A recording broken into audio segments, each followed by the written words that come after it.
I was at the Iron Bowl last night. Bama beat Auburn 27-20. Quick Trip fueled us all the way down there and fueled us all the way home.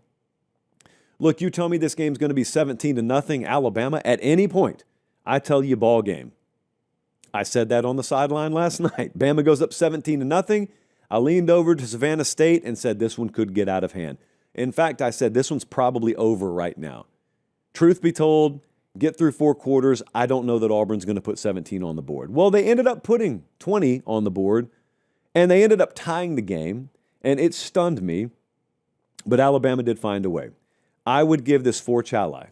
There was some debate internally, because aesthetically it wasn't always the most pleasing of games, but when you combine one possession and it goes down to the wire, it is a rivalry game, Jordan-Hare Stadium at night, questions about whether the venue is haunted, questions about it. I've been there many a time for many an Iron Bowl, and I can't totally disprove it, and that's where I'll leave that. This does make 6 in a row for Alabama, and that stat kind of snuck up on me. Like, I remember back in the day, Auburn won 6 in a row against Alabama, and it was like a huge marketing campaign. I mean, Tommy Tuberville, like, how many fingers can I hold up now? 4 or 5? Oh, look, I need a second hand. I didn't even know Alabama had 5 in a row. They're just kind of tossed into the stat sheet at the end of the game, like, they hand you a quickie statistics sheet after the games, and just a little footnote at the bottom, this makes 6 in a row. And I said, wait a second. 1, 2, 3, 4, 5. I guess it does. Well, we ended up kind of being right on the money about the game profile. Remember Tuesday when we predicted the game, pick Bama to win, pick Bama to cover, I said, it really feels like the Oklahoma game for Alabama. And that is exactly how Alabama won this game the same way Oklahoma beat Alabama. That's exactly how this went down, because Bama was +2 in the turnover battle. OU was +3 against them, and therefore it didn't matter that OU got outgained. It didn't matter that a bunch of the other stat categories leaned Alabama, because a critical one did not. Well, last night, it turned out not to matter that Auburn had a 411 to 280 total yardage edge, or a 259 to 127 passing edge, which is wild. 122, my bad. Third down, Auburn was 8 of 19. Bama was 4 of 17. None of it matters because you're +2 turnovers. And, you may call that randomized, which it kind of is. But, Jesse, weren't there like 4 fumbles that Auburn put on the deck and Bama only got 1 of them? What game does that sound like? That sounds exactly like when they played Oklahoma the other day. There were -3 turnovers, but anyone who watched the game knows Bama was lucky to only be -3 because there were several other balls got put on the deck and got punched out that they happened to recover. So forget the idealistic approach to the Alabama season. That's out the window. You got to be realistic now. I know everyone keeps watching them. Bama fans keep watching them and saying, man, why can't we just explode? Why can't this offense just explode? Well, probably because you're beat to death. Ryan Williams has been an afterthought, just a total ghost. Teams don't really respect your deep ball because you can't complete it consistently enough. They know you're not going to run the ball to beat them. And so what does that leave? It leaves a very, very limited toolbox. And, they're having to formation and scheme their ways to first down. They got to run 9 miles to get 2 yards on some of these 3rd and 4th critical downs, but they're doing it. So you got to give them credit. Ty Simpson, I think it's pretty obvious, far less than 100%. Hey, quick time out here. Are you subscribed to the channel? It doesn't cost anything. It's free. Please do it. It helps us maintain the show at this level. That's it. That's all I got. Back to the clip. Running back room beat to death. Jam Miller went out of this game last night. He left the stadium on crutches. Josh Cuevas, I thought his absence was really felt in this game last night. I said last week I thought he's been maybe their 3rd or 4th most important offensive player. So no timetable on when they'll get him back. Or if there is one, I haven't seen it. But they found a way to get the job done.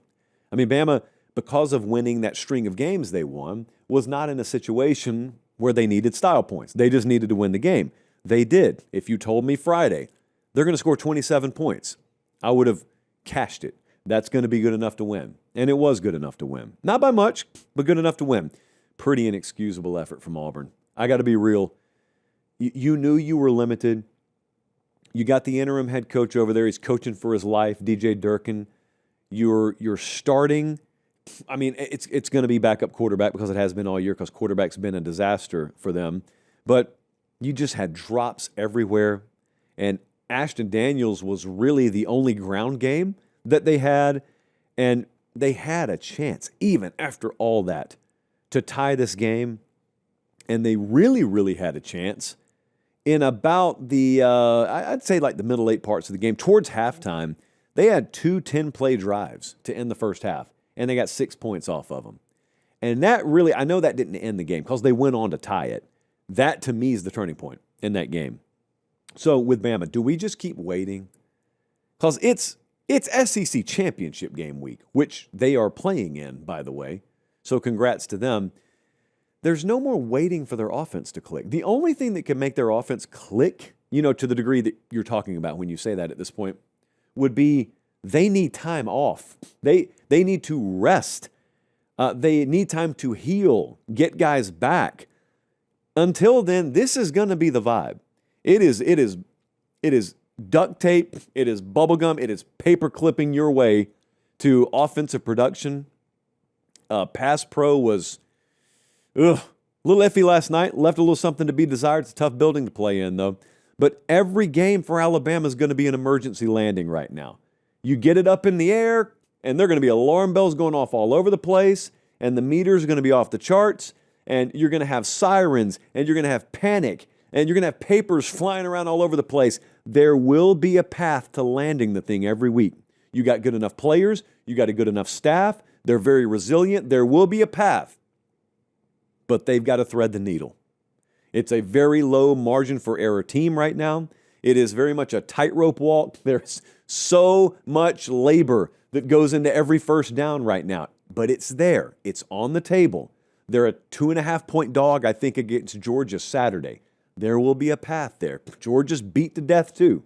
Okay, so it's like a mash unit going into Atlanta against another one, and the one who can survive basically and keep 11 on the field the entire game has a decent shot at winning.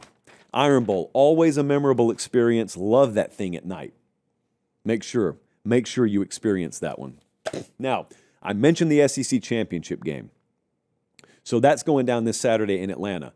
We'll be there, and there will be some details on that game coming up soon, I think. Going to be pretty exciting. But as for the things that I can talk about right now, Georgia, you're locked in. You know you're going to be there. Bama, you're locked in. You know you're going to be there. Many of you are going to be in Atlanta that Friday night before. This is when we push this event.